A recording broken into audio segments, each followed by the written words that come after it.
বৈষম্য বিরোধী ছাত্র আন্দোলনের অন্যতম সমন্বয়ক সার্জিস আলম বলেছেন, মেগা চুরির প্রজেক্ট হিসেবে পদ্মা সেতু থেকে ১৫ থেকে ২০ হাজার কোটি টাকা চুরি করা হয়েছে। বৃহস্পতিবার ৩রা অক্টোবর উত্তরা ফ্রেন্ডস ক্লাব মাঠে ছাত্র নাগরিক মতবিনিময় সভায় বক্তৃতায় এসব কথা বলেন তিনি। সার্জিস আলম বলেন, মেগা চুরির প্রজেক্ট বাংলাদেশে হয়েছে। মেগা প্রকল্পের নামে মেগা চুরির বিচার এই বাংলাদেশে নিশ্চিত করতে হবে।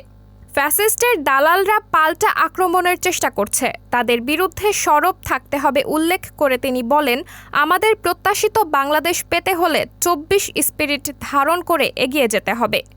সমন্বয়ক দাবি করে যারা ভাগ নিচ্ছে তাদের প্রতিহত করতে হবে।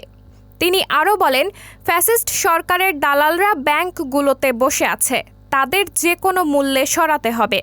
আওয়ামী লীগ সরকারের সমালোচনা করে সার্জিস বলেন, দাড়ি দেখলেই ট্যাগ দিয়েছে, কপালে সিস্তার দাগ দেখলে ট্যাগ দিয়েছে, পাঞ্জাবি গায়ে দেখলেই ট্যাগ দিয়েছে, আলেম ওলামাকে দেশ ছাড়া করেছে। এর বিচার বাংলাদেশেই করতে হবে।